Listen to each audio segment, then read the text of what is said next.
Shalom adik-adik, selamat hari Minggu dan selamat beribadah di ibadah hari Minggu Persekutuan Teruna tanggal 20 Juni 2021. Untuk pelayan firman pada pagi hari ini akan dibawakan oleh Kaolin di kelas Eka dan Kaledi di kelas Dwi.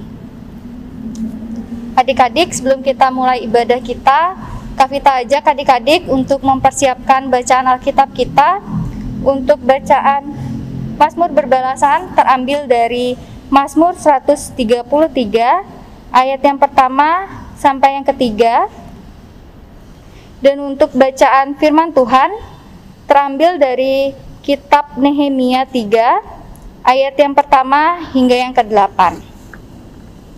Adik-adik, Kak Vita mau mengingatkan untuk persembahan. Uang persembahan bisa dimasukkan ke dalam amplop, kemudian adik-adik berikan kepada orang tua adik-adik, sehingga orang tua adik-adik bisa membawakannya ke gereja. Baik adik-adik, kita akan mulai ibadah kita. Kak Vita ajak adik-adik untuk bersaat teduh terlebih dahulu.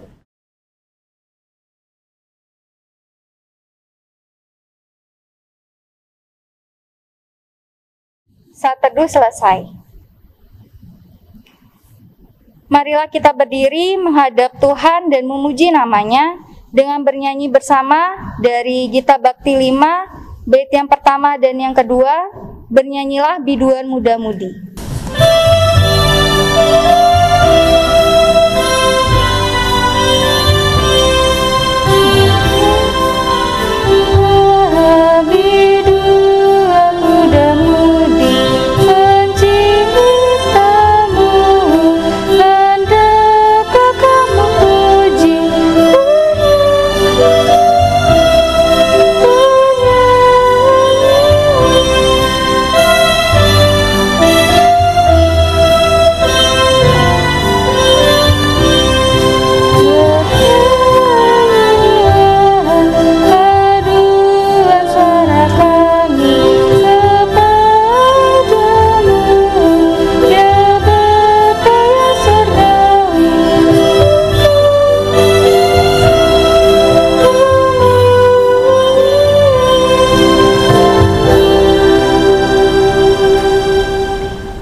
Adik-adik, posisi masih berdiri, kita akan masuk dalam doa pembuka. Mari kita satukan hati kita mohon pimpinan Tuhan untuk ibadah kita di pagi hari ini. Mari kita berdoa. Ya Tuhan Yesus, terima kasih Tuhan atas berkat-Mu pada pagi hari ini Tuhan, karena Engkau telah mengumpulkan kami bersama beribadah pada ibadah hari Minggu Persekutuan Teruna pagi hari ini Tuhan, secara daring. Ya Tuhan Yesus, kami serahkan ibadah kami pada pagi hari ini ke dalam tangan-Mu, biarkanlah kehendak-Mu yang terjadi, bukan kehendak kami. Ya Tuhan, kami juga berdoa untuk pelayan firman, yaitu Kaolin dan Kaledi, kiranya Engkau berkati mereka, supaya apa yang akan disampaikan oleh mereka dapat kami mengerti, dan dapat kami aplikasikan dalam kehidupan kami sehari-hari. Ya Tuhan Yesus, inilah doa kami. Terpujilah nama-Mu, haleluya, amin. Adik-adik, marilah kita membaca Mazmur berbalasan kita secara silih ganti yang terambil dari kitab Mazmur 133 ayat yang pertama sampai yang ketiga. Mazmur 133 ayat yang pertama sampai yang ketiga yang menyatakan nyanyian ziarah Daud. Sungguh alangkah baiknya dan indahnya apabila saudara-saudara diam bersama dengan rukun.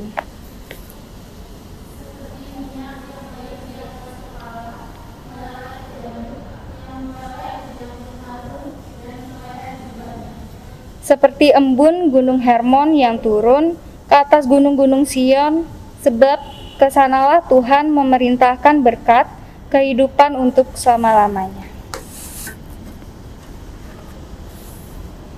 Baik adik-adik, Kak Vita persilakan adik-adik untuk duduk kembali.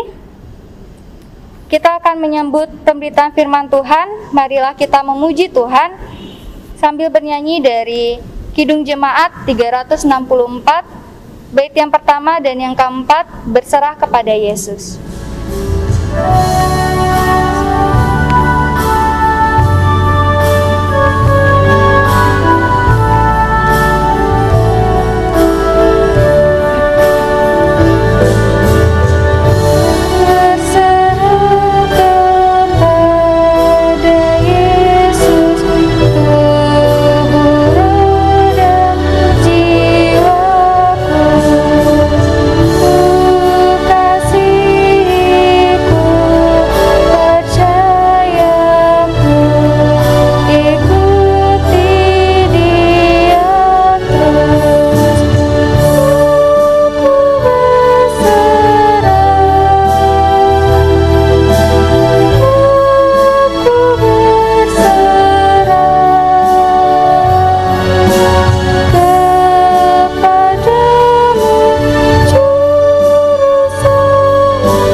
Marilah kita bangkit berdiri, kita akan membaca bacaan firman Tuhan kita pada pagi hari ini yang terambil dari kitab Perjanjian Lama, yaitu Nehemia 3 ayat yang pertama sampai yang ke-8.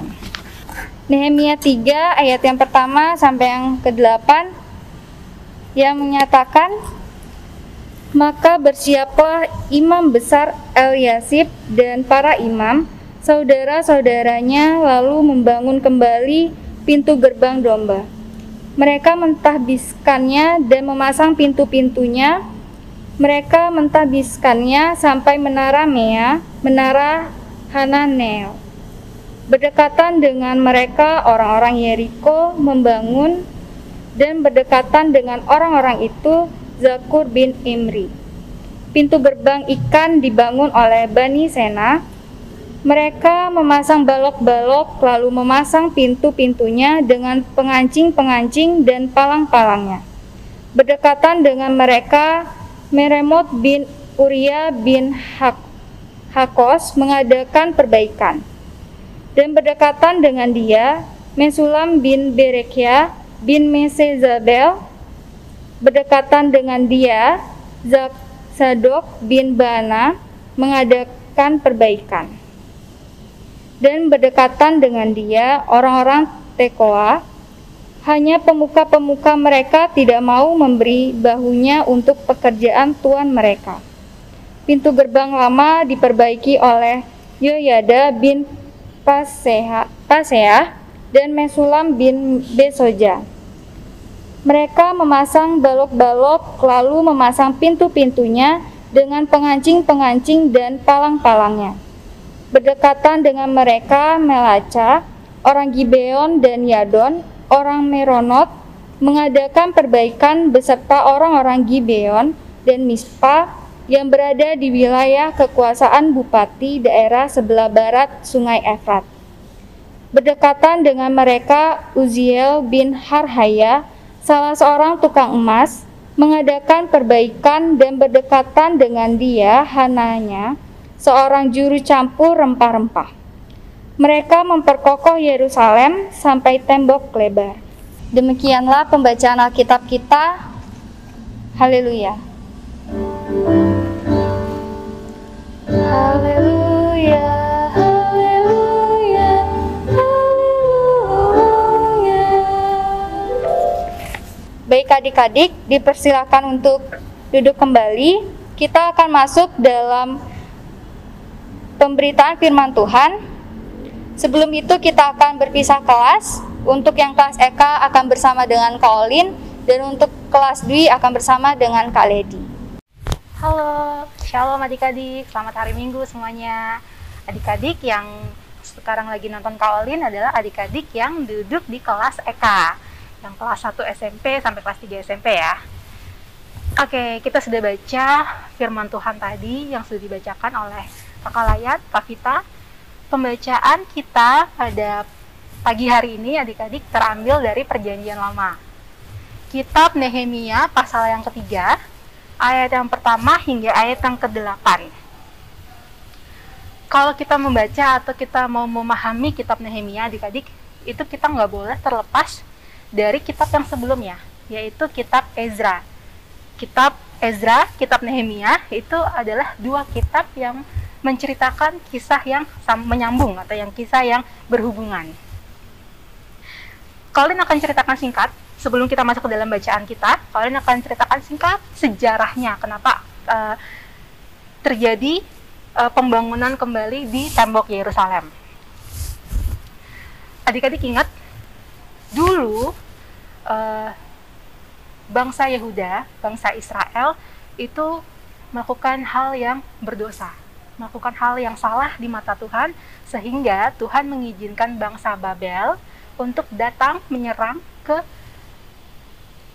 daerahnya mereka, ke Yerusalem, menyerang Yerusalem, kemudian menawan orang-orang Yehuda, orang-orang Yerusalem yang orang Israel yang ada di Yerusalem, dan dibuang ke tanah Babel. Adik-adik ingat kisahnya kan? Bangsa Israel dibuang ke tanah Babel. Nah, itu atas seizin Tuhan. Kenapa? Karena bangsa Israel berdosa di mata Tuhan. Nah, kemudian bangsa buangan ini, bangsa Israel yang dibuang ke tanah Babel ini, kemudian turut akan pemerintahan dari kerajaan Babel, dari bangsa Babel, dan kemudian bangsa Babel juga bertemu dengan kerajaan-kerajaan lain. Mereka juga saling memperebutkan kekuasaan. Akhirnya bangsa Babel kalah oleh kerajaan Persia. Jadi karena bangsa Babel kalah dari kerajaan Persia, tanah Babel akhirnya dipimpin oleh kerajaan Persia, sehingga bangsa Israel yang ada di tanah Babel pun akhirnya harus turut ikut atas pemerintahan kerajaan Persia. Kemudian nih, kerajaan Persia sedang memimpin bangsa Israel yang ada di Babel, dipimpin oleh kerajaan Persia. Pada saat itu ada seorang raja yang bernama Raja Koreh. Raja Kores ini adalah seorang raja yang diberikan hikmat oleh Tuhan. Tuhan memberikan hikmat kepada Raja Kores sehingga pada akhirnya Raja Kores mengizinkan orang-orang Israel yang ada di tanah Babel ini untuk kembali ke Yerusalem, untuk kembali membangun bait Allah yang ada di Yerusalem. Jadi kondisinya dulu pas bangsa Babel ini menyerang Yerusalem, itu hancur semua adik-adik. Bait Allah hancur, semuanya hancur, tembok Yerusalem hancur dan sebagainya. Dan pada zaman pemerintahan Raja Kores, ia diberikan hikmat oleh Tuhan sehingga ia mengizinkan bangsa ini untuk kembali pulang ke Yerusalem untuk membangun kembali bait suci. Nah, ketika Tuhan memberikan hikmat dan Raja Persia memberikan kesempatan itu, mengizinkan hal tersebut, kemudian intinya ada 3 orang yang berperan penting dalam kisah ini. Orang yang pertama bernama Zerubabel, yang kedua adalah Ezra, dan yang ketiga adalah Nehemia. Kisah Zerubabel dan kisah Ezra, itu yang tadi sudah Kak Olin sebutkan, itu tercatat di kitab Ezra. Dua orang ini, kisahnya mereka tercatat di kitab Ezra, dan Nehemia, kisah Nehemia itu sendiri tercatat di kitab Nehemia. Zerubabel itu siapa? Zerubabel adalah orang Israel yang ada di tanah pembuangan Babel ini yang akhirnya kembali ke Yerusalem untuk kembali membangun bait Allah di sana, bait suci Allah di sana. Ezra siapa? Ezra juga adalah orang buangan Israel, orang buangan yang ada di Babel ini yang kembali juga ke Yerusalem untuk mengajarkan Torah, mengajarkan Taurat. Karena mereka yang lebih mengerti, karena mereka adalah orang-orang yang sudah mempelajari itu, tapi mereka di tanah Babel. Akhirnya dia kembali ke Yerusalem untuk mengajarkan orang di sana Taurat Allah, Torah itu. Dan yang terakhir adalah Nehemia. Nehemia itu siapa dan apa yang dia lakukan? Untuk cerita dari Nehemia itu sendiri, itu masuk ke pemerintahannya Raja Persia yang berikutnya, yaitu Raja Artahsasta. Jadi sebenarnya pelaksanaan pembangunan kembali bait suci dan kemudian Torah itu dan sebagainya itu baru dilaksanakan. Perintah itu sudah dari Raja Kores sebelumnya, tapi pelaksanaannya baru ketika kepemimpinan Raja Artahsasta. Begitu juga dengan Nehemia. Jadi Nehemia itu adalah ketika dia ada di Babel, dia adalah pejabat orang Israel yang bekerja di kerajaan Persia ini, bertugas sebagai juru minum raja. Juru minum raja di kerajaan. Itu adalah ini adik-adik ya, pekerjaan atau posisi yang istimewa, yang penting banget. Kenapa penting? Karena dia adalah orang yang sangat dekat dengan raja, dia adalah orang yang sangat dikhususkan untuk memberikan minum kepada raja. Dan dia harus memastikan minuman yang diberikan kepada raja itu bebas dari racun, dan itu adalah minuman yang baik. Jadi dia adalah orang kepercayaan raja. Jadi hubungan antara si Nehemia dengan Raja Persia, yaitu Raja Artahsasta ini, mempunyai hubungan yang sangat dekat.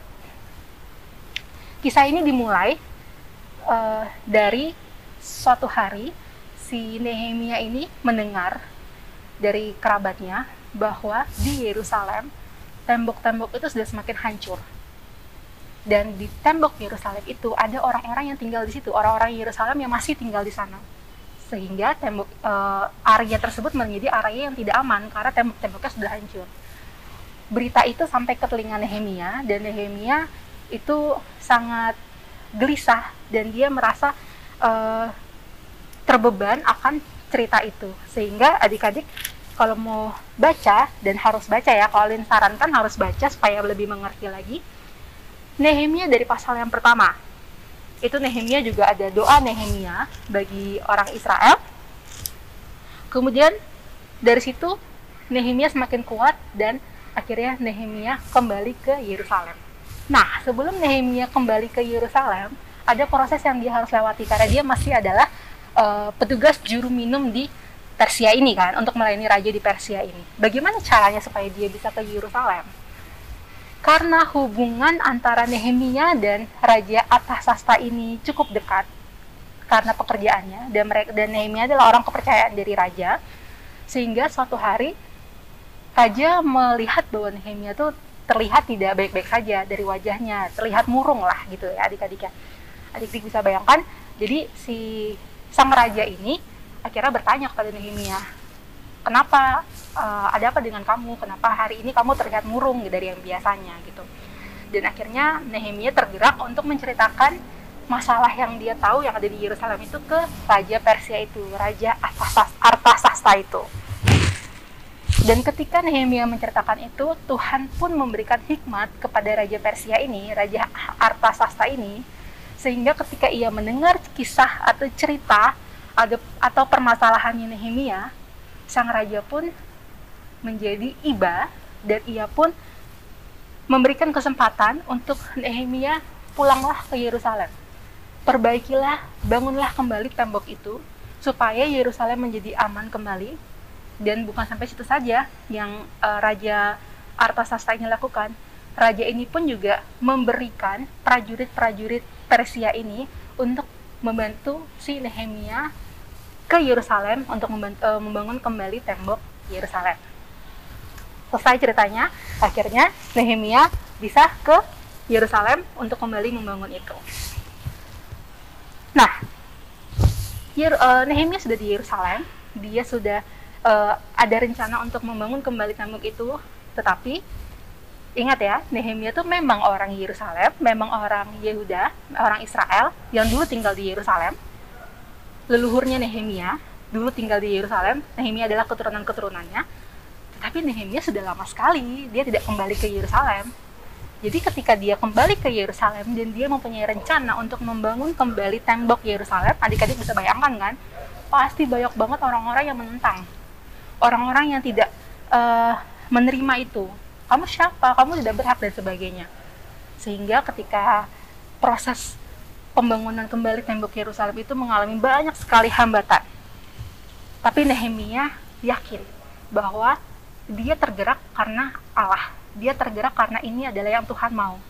Dan hal itu meyakinkan lagi Nehemia bahwa dia yakin bahwa Allah lah yang membuat proses pembangunan ini berhasil. Kita cek adik-adik, ada di pasal sebelumnya, pasal yang kedua, di ayat yang ke-20. Kalian akan bacakan. Aku menjawab mereka, kataku, Allah semesta langit, dialah yang membuat kami berhasil. Kami, hamba-hambanya, telah siap untuk membangun. Tetapi kamu tak punya bagian atau hak dan tidak akan diingat di Yerusalem. Jadi dia yakin, si Nehemia yakin ketika dia melakukan ini atas keinginan Tuhan, dia yakin bahwa Tuhan pun akan turut serta dan itu akan berhasil. Dan kita akan masuk dalam pembahasan firman Tuhan kita pada pagi hari ini. Pembacaannya di ayat yang berikutnya, di ayat yang ketiga. Di pasal yang ketiga, adik-adik. Pasal yang ketiga, ayat yang pertama hingga ayat yang ke-8. Tadi pas baca firman Tuhan, baca ayat-ayatnya, bingung nggak? Adik-adik pusing nggak? Banyak nama-namanya nih, nama-namanya juga susah dilafalkan kan, karena nama-namanya bukan nama-nama Indonesia gitu. Kita tidak terbiasa untuk menyebut nama-nama seperti itu. Kita mulai dari ayat yang pertama ya adik-adik ya. Adik-adik buka lagi Alkitabnya. Nehemia 3 ayat yang pertama. Siapa saja sih orang-orang atau siapa saja sih peserta yang ikut serta, orang-orang yang ikut serta dalam pembangunan kembali tembok Yerusalem? Dimulai dari ayat yang pertama. Kalau kalian persingkat, sebut nama-namanya saja. Yang pertama, Imam Besar Elyasib dan para imam saudara-saudaranya. Mereka membangun pintu gerbang domba. Tidak berhenti sampai situ, bahkan mereka mentahbiskannya dari pintu gerbang domba hingga menara Mea, menara Hananel. Selesai ayat yang pertama. Nggak selesai, kita lanjutin lagi di ayat yang kedua. Orang-orang Yeriko, Zakur bin Imri. Ayat yang ketiga, Bani Sena itu membangun pintu gerbang ikan. Yang keempat, ayat yang keempat, Meremot bin Uria bin Hakos, Mesulam bin Barikyah bin Mesezabel, Zarok bin Bana. Ayat yang kelima, orang-orang Tekoa. Ayat yang keenam, Yoyada bin Paseah, Mesulam bin Besoja. Mereka membangun pintu gerbang lama, memperbaiki itu, membangun itu. Yang ketujuh, Melaca orang Gibeon, ya dan orang Memot, orang-orang Gibeon dan Mizbah. Yang kedelapan, Uziel bin Harhaya, itu adalah tukang emas. Kemudian Hananya, itu juga juru campur rempah-rempah. Mereka bertugas untuk memperkokoh Yerusalem sampai dengan tembok luar. Kita hanya baca sampai ayat 8 adik-adik. Tapi kalau adik-adik baca sampai ayat yang 9, 10, 11, dan seterusnya, sampai habis di pasal yang ketiga itu, ada 32 ayat di situ, dan di situ tertulis secara detail siapa saja sih orang-orang yang turut serta ambil bagian dalam pembangunan kembali tembok Yerusalem. Pekerjaan ini adalah pekerjaan yang sangat tidak mudah adik-adik. Dan tadi kita sudah sebut-sebut ya nama orang-orang ya. Kalau dari nama-namanya kemungkinan dia adalah para lelaki-lelaki. Latar belakangnya macam-macam. Ada yang pengrajin, ada yang ahli sesuatu, tapi nggak berhenti sampai situ. Di ayat-ayat selanjutnya adik-adik akan menemukan banyak orang-orang yang berprofesi sebagai dia mempunyai kuasa di daerah situ, sebagai penguasa daerahnya. Kemudian ada juga para juru ahli-ahli, dan nggak berhenti sampai situ juga. Ada juga para perempuan-perempuan yang turut serta dalam pembangunan kembali tembok Yerusalem. Banyak ya. Dan Alkitab mencatatnya secara detail. Bahkan diberikan bin. Bin itu berarti dia dari keluarga mana, anak dari keturunan mana. Tertulis secara detail siapa-siapa saja yang membantu. Tapi jangan lupa juga di ayat yang kelima itu juga tercatat. Kalian akan bacakan, hanya pemuka-pemuka mereka tidak mau memberi bahunya untuk pekerjaan tuan mereka. Ada juga yang tidak mau membantu ini. Dan Alkitab pun juga mencatat itu. Tapi jangan sedih, banyak banget juga yang mau membantu. Dan Alkitab pun juga mencatat dengan detail itu semua. Pekerjaan itu cukup besar adik-adik. Pekerjaan itu besar. Sehingga mereka bersepakat untuk bersama-sama bergotong royong supaya tembok itu bisa diselesaikan. Tembok Yerusalem itu diselesaikan.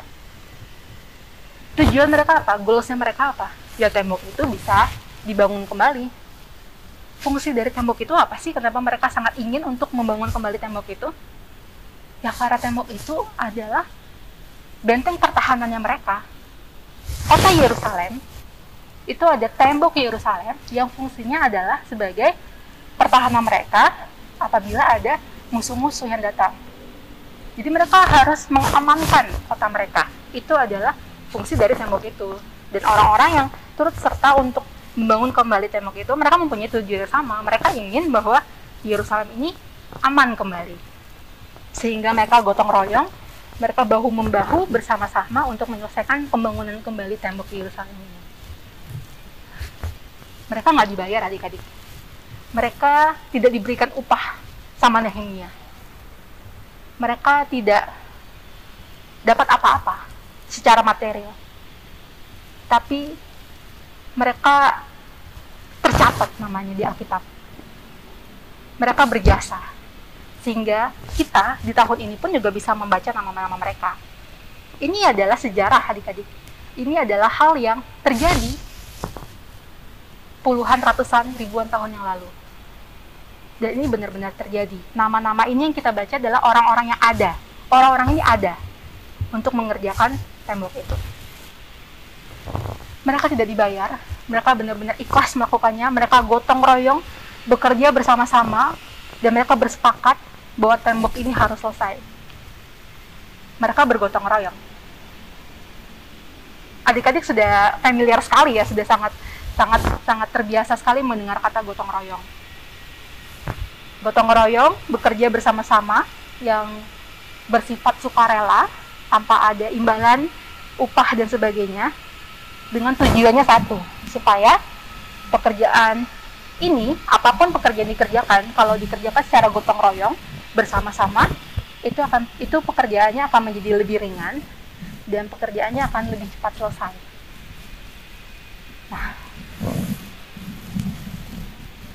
adik-adik yang di rumah sekarang kan lagi dengar firman Tuhan ini, lagi beribadah, ibadah hari Minggu Persekutuan Turuna ini, adik-adik rata-rata di rumah semua ya.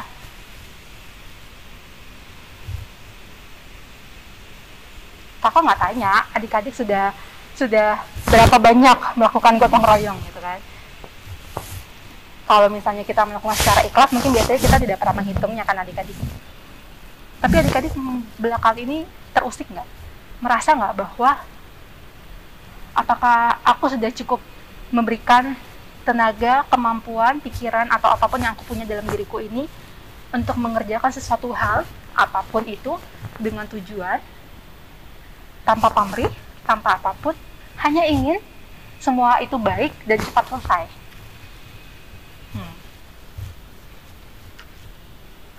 Apakah adik-adik mulai mengingat-ingat minggu lalu aku ngapain, 2 minggu lalu, bulan lalu, tahun lalu, 2 tahun lalu, 3 tahun lalu, pernah ngapain ya? Aku pernah berbuat apa ya? Sedihnya, kita sekarang sudah masuk ke revolusi industri 4.0 ya adik-adik ya. Atau mungkin nanti kisah yang kakak nggak tahu berapa tahun lagi kita akan ikut seperti Jepang, mungkin kita sudah mulai revolusi 5.0 atau seperti apa kakak nggak tahu, tapi itu pasti akan terjadi. Kita akan mengalaminya kapan kakak tidak tahu. Tapi di era revolusi industri 4.0 ini saja kita sudah terimbas dampak dari globalisasi. Kita semua merasakannya. Adik-adik yang di sekolah masih SMP ini, kakak yang sudah bekerja ini, sudah tidak sekolah lagi, mama papa, oma opa, semua orang yang masih ada di dunia ini, di Indonesia ini, di dunia ini ya, itu rasakan dampak globalisasi gitu kan. Semuanya global, semuanya terhubung, terkoneksi. Dan yang kita sangat berhubungan dekat itu adalah, ya kita terkoneksi oleh apa? Kita terkoneksi oleh internet. Itu adalah digitalisasi, itu adalah pengembangan dari teknologi gitu kan. Dan kedepannya teknologi akan semakin berkembang adik-adik. Fungsi dari handphone tidak hanya sebagai alat komunikasi, fungsi dari laptop bukan hanya sebagai alat itu dan itu, TV bukan cuma hanya kita tonton, tapi mungkin kita bisa 2 arah dan sebagainya. Itu pasti akan terjadi, teknologi akan terus berkembang. Dan yang sekarang di 2021 kita masih di revolusi industri 4.0, di mana internet semuanya sudah internet, semuanya sudah digital, sehingga kita belajar secara digital. Oke, karena pandemi kak, tapi kalau sebelum pandemi siapa nih yang biasanya kursus digital, les tidak temu muka, hanya melalui PC, melalui laptop gitu kan, video call saja? Ada banyak, platformnya banyak sekali. Yang kedua, biasanya sebelum ada digitalisasi ini, kita bertemu teman, bermain secara langsung, bertemu level, bermain bersama. Tapi kalau ada digital ini, kita bermain, tapi secara digital, secara online, kita bermain game online. Itu adalah perubahannya, transisinya adik-adik. Dan adik-adik ada di era itu, kita semua ada di era itu. Apakah itu buruk? Tidak adik-adik.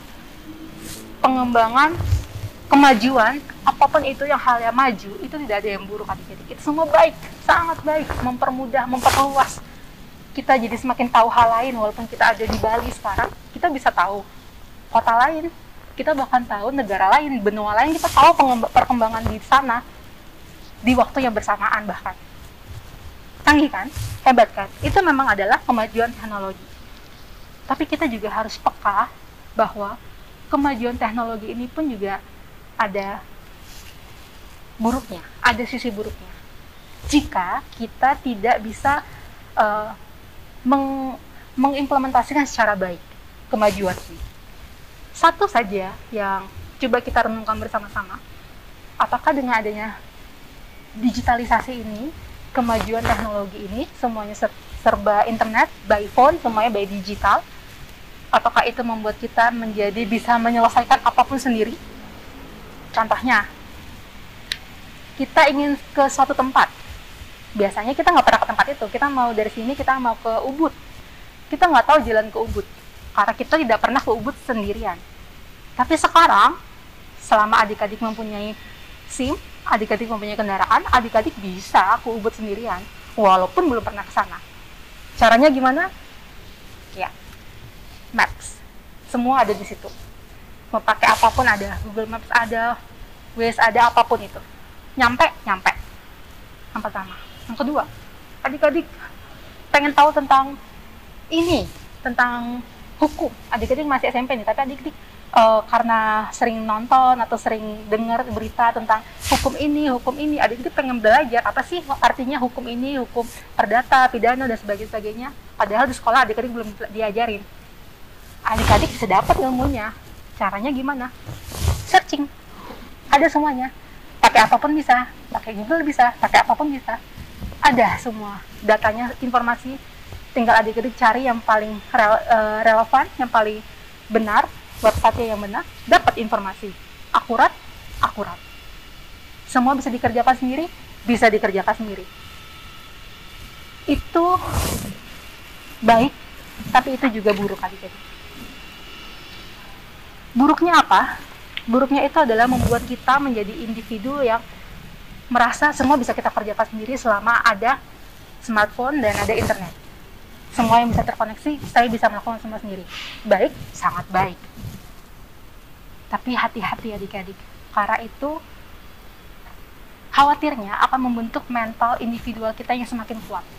Kita akan merasa bahwa kita tidak membutuhkan bantuan orang lain yang ada di depan kita. Kita tidak merasa kita perlu membantu orang lain yang ada di depan kita, karena kita merasa ketika orang itu merasa kesusahan terhadap informasi, terhadap ini, dia bisa menyelesaikan itu sendiri. Kita tidak perlu turun tangan lagi untuk membantu mereka, karena semuanya sudah terkoneksi. Semua informasi ada di mana-mana. Silakan Anda cari sendiri. Mental-mental itu yang jangan sampai kita semakin kuat mental itu. Itu mental yang sangat buruk. Karena itu adalah mental individualis, di mana secara manusia sosial aja itu sudah salah. Apalagi di mata gereja, di mata Tuhan. Tuhan tidak pernah mengajarkan kita untuk sendiri-sendiri. Ya, kita masuk surga sendiri-sendiri adik-adik. Ya, kita mempertanggungjawabkan iman kita di depan Tuhan sendiri-sendiri nantinya. Bukan karena adik-adik anaknya pendeta, adik-adik anaknya majelis, adik-adik masuk surga, yang dicek adalah kartu keluarganya. Enggak.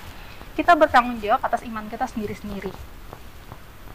Tapi ketika kita hidup di dunia ini, Tuhan selalu mengajarkan kita untuk selalu menolong. Berikanlah apa yang kamu punya. Milikmu adalah milik yang lain. Tolonglah, bantulah. Gotong royonglah tanpa imbalan. Kalau misalnya kerja bareng-bareng dibayar, itu namanya kerja kantoran. Ikhlas kan dibayar kan. Kalau kerja besar ini dibayar kerja keras karena dibayar. Tapi kalau gotong royong tanpa dibayar, kita harus punya hati seperti itu. Walaupun adik-adik masih SMP. Pembentukan karakter itu nggak dilihat ketika kita udah besar adik-adik. Bersyukurlah karena adik-adik masih kecil, adik-adik masih SMP, adik-adik sudah tahu apa yang baik, yang benar, yang Tuhan mau. Itu adalah benefit adik-adik. Terus gotong royong apa kak yang bisa saya lakukan? Saya masih SMP, saya masih di rumah aja, saya nggak tahu mau ngapain. Nggak ada tuh yang pernah minta tolong sama saya. Oke. sekarang di depan adik-adik, di hadapan kita semua ini, kita lagi mengalami apa? Ya, bosen lah Kak, pandemi. Iya, pandemi. Iya, pandemi.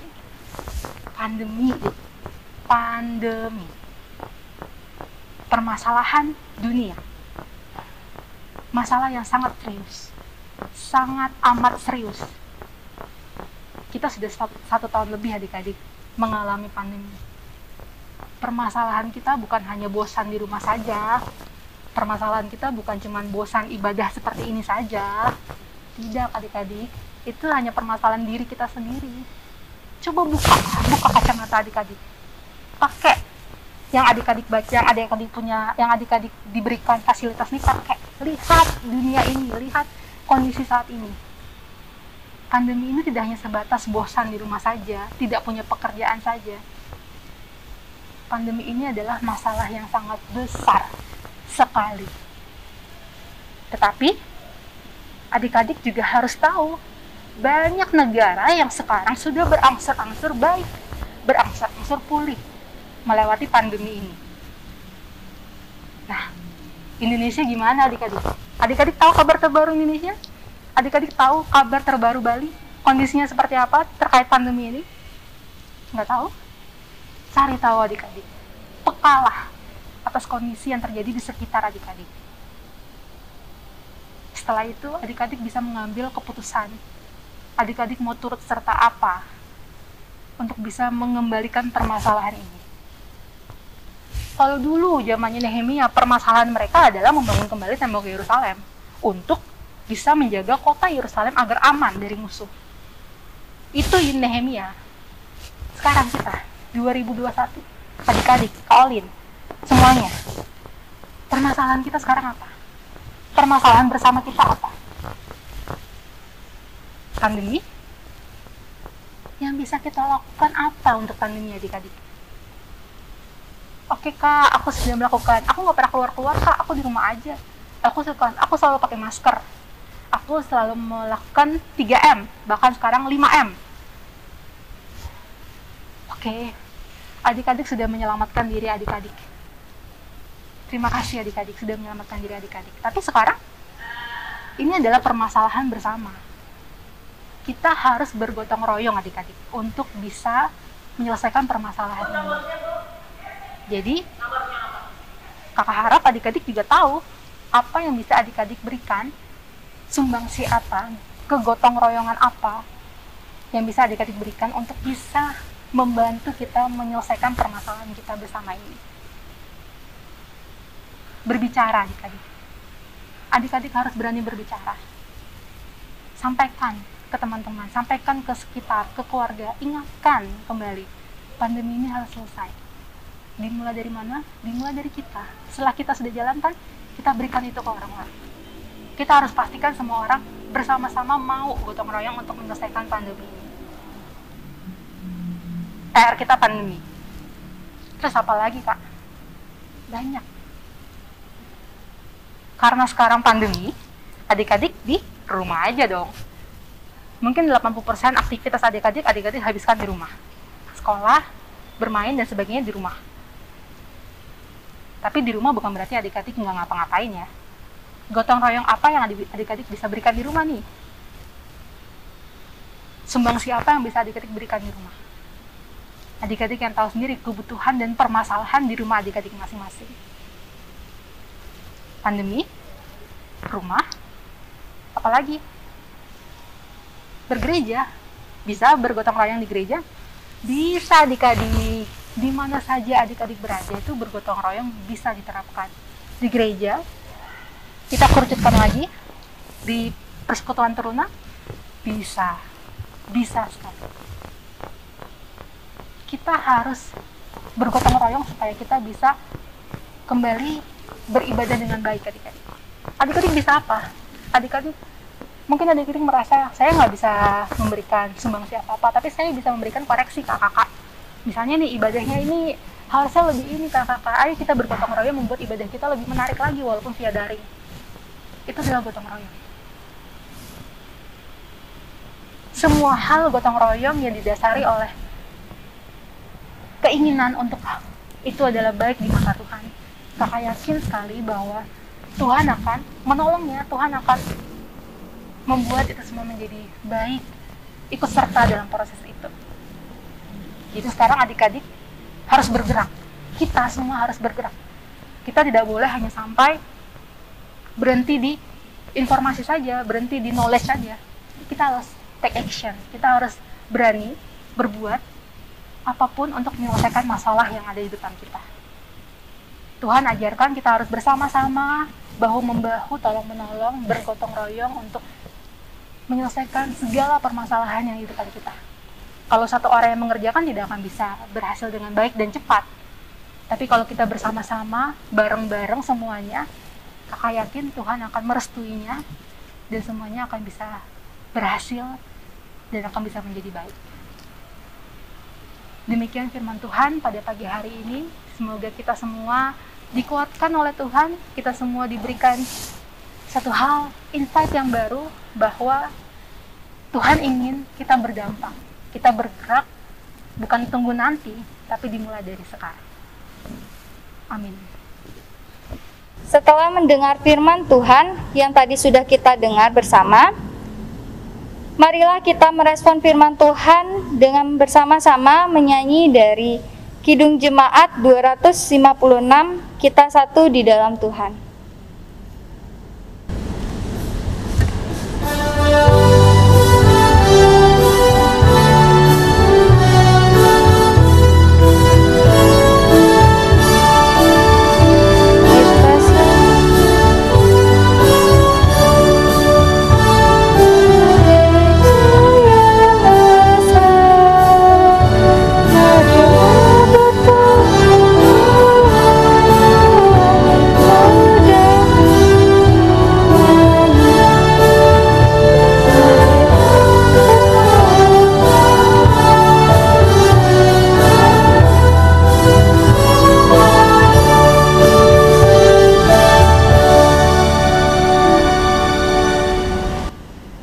Adik-adik yang dikasihi Tuhan, marilah kita siapkan hati kita dengan sikap yang sempurna karena kita akan masuk dalam doa syafaat yang akan dipimpin oleh Kak Olin. Mari kita satukan hati, mari kita berdoa. Bapa yang di surga, terima kasih Tuhan, pagi hari ini kami boleh bangun, kami boleh bersama-sama beribadah Tuhan, dengan kakak Layan, dengan teman-teman persekutuan Teruna yang lain Tuhan. Kami bersyukur sekali karena kami boleh menikmati firman Tuhan pada pagi hari ini. Bapa, kami anak-anakmu yang masih duduk di bangku SMP SMA ini Tuhan, kami hanya mohon belas kasihan-Mu Tuhan. Biarlah kehidupan dan hidup kami ini Tuhan terus bisa berdampak Tuhan. Kami ingin menjadi anak-anak Kristen, teruna-teruni Kristen yang bisa memberikan kepada dunia ini, kepada sekitar ini, bahwa kami berbeda dan kami ingin menjadi terang dan garam Tuhan dimanapun kami berada. Kami berdoa untuk studi kami Tuhan. Engkau yang sangat tahu segala pergumulan kami, bagaimana kami bisa menyelesaikan semua tanggung jawab kami, tugas-tugas kami, ujian-ujian kami. Kami yang sangat struggle Tuhan, bergumul dengan sekolah tidak tatap ini Tuhan, sekolah online ini. Ya Tuhan, kiranya Kamu menolong kami, berikanlah kami kemampuan lebih Tuhan, supaya kami bisa memaksimalkan setiap waktu yang diberikan oleh guru-guru, sehingga kami tidak memberikan alasan kepada diri kami, bahkan bagi sekitar kami, bahwa pandemi ini membuat kami mundur Tuhan, membuat kami tidak bisa berkarya, kami tidak bisa menjadi yang pribadi lebih baik lagi. Kami tidak ingin pandemi ini membuat kami kalah menjalani hidup-hidup kami ini Tuhan. Kami juga ingin berdoa Bapa untuk orang tua kami, keluarga kami, mama, papa, oma, opa kami, kakak, adik kami Tuhan.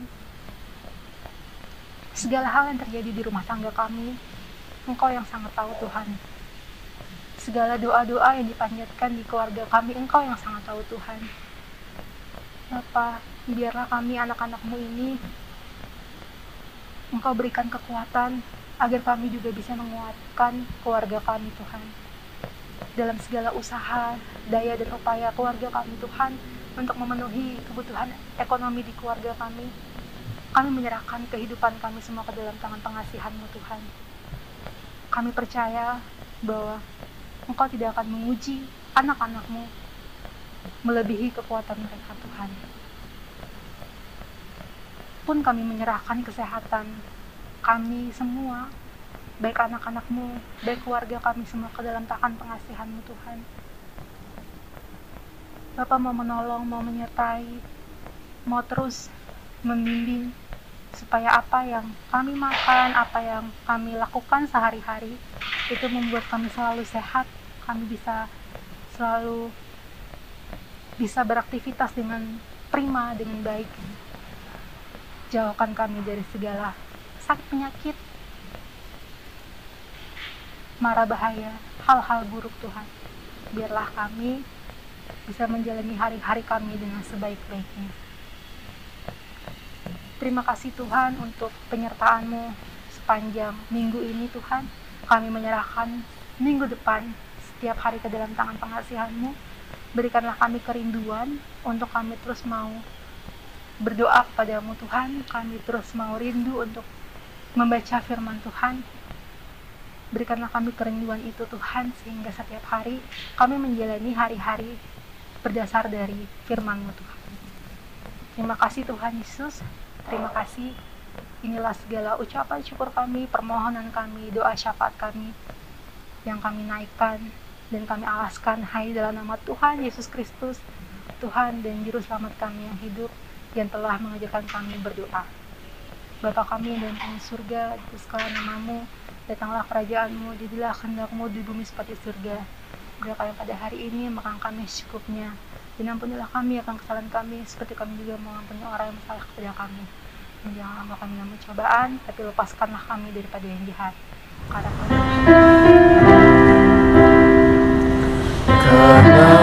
Engkaulah yang mempunyai kerajaan dan kuasa dan kemuliaan sampai selama-lamanya.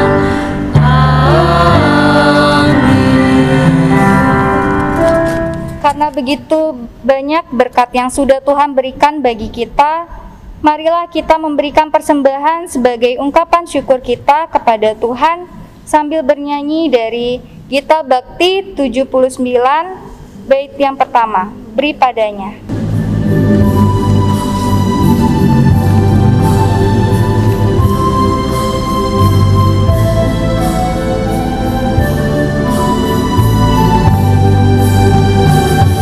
Beri padanya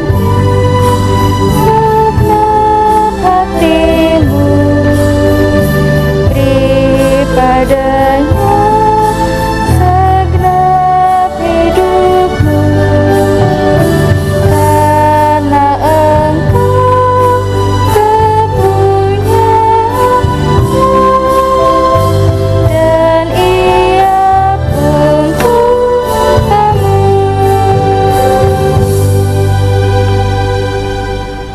Adik-adik, Kak Vita undang untuk bangkit berdiri. Kita akan membawa persembahan kita dalam doa persembahan. Mari kita berdoa. Ya Tuhan Yesus, baru saja kami memberikan persembahan sebagai ungkapan syukur kami. Kiranya Engkau layakkan persembahan ini Tuhan, seturut dengan kehendak-Mu. Dan biarkanlah persembahan ini dapat berguna bagi sesama kami. Ya Tuhan, inilah doa kami. Terpujilah nama-Mu, haleluya, amin. Adik-adik tetap berdiri.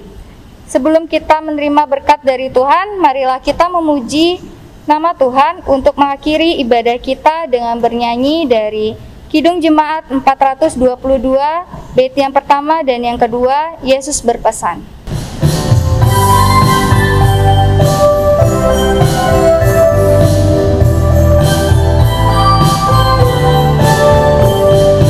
Yesus berpesan dalam malam gelap, kamu harus jadi lilin gemilang.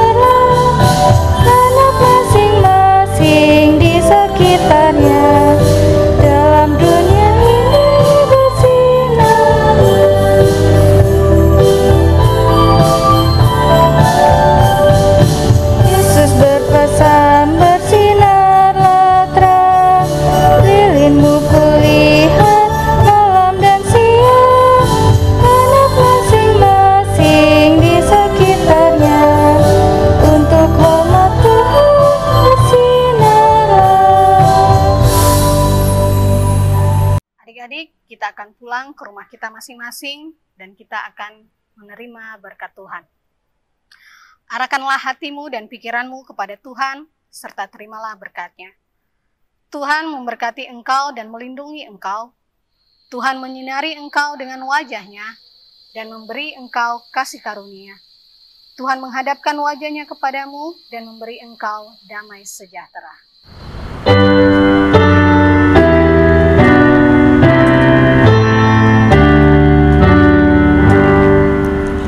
Amin, amin, amin.